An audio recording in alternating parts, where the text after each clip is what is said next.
Hello friends, आज आहे आमचा आय मेकअपचा डे आणि आल्या थोडा वेळ होता म्हणून मी आय मेकअपवर एक व्हिडिओ बनवत होते. नंतर आय मेकअपला स्टार्ट केलं आणि ज्या दिवशी पूर्ण मेकअप असतो तर त्या दिवशी नाही, मी त्याच्या अगोदरच्या दिवशी मेकअप दाखवते आय मेकअप, कारण की त्यांना जास्त स्टुडंटला छान समजतं. कारण की मेकअप आणि पहिल्या दिवशीचं आय मेकअप सगळं जर झालं तर त्यांना प्रॉपर समजत नाही. म्हणजे ज्या दिवशी मेकअप असतात त्या दिवशी पण मी आय मेकअप दाखवते, पण जे क्रिएटिव्हवाले आय मेकअप असतात ते मी त्यांना अगोदर एका दिवशी स्पेशली दाखवते, तर त्यांच्या जास्त लक्षात येतात. आणि आमचं ब्रशेसचं थोडं राहिलं होतं, तर मी ब्रशेसचं नॉलेज त्यांना सांगितलं की ब्रशेस कशासाठी कुठले कुठले ब्रशेस यूज करत असतात. नंतरनं या स्टुडंटवर जो ग्लिटरवाला सेमी आय मेकअप असतो तो मी शिकवला. जे पण क्रिएटिव्ह आय मेकअप असतात तर ते मी त्यांना अगोदर शिकवते.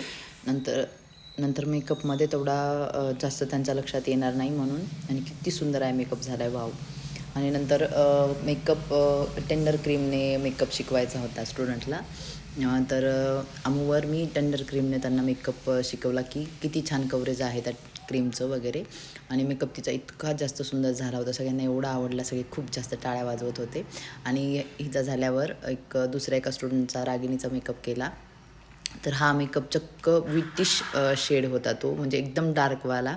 आणि मी त्याच्यावर करून दाखवलं. खूप हॅपी झाल्या स्टुडंट. जेव्हा आपण अशी शेडिंग शिकवतो तर त्या खूप हॅपी होतात.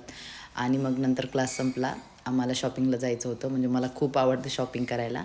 साहेबांसोबत शॉपिंगला गेले आणि मग काय खूप जास्त मोठीवाली शॉपिंग केली, खूप जास्त. आता काय काय घेतलं आहे ते नाही दाखवत. Thank you so much. Thank you for watching.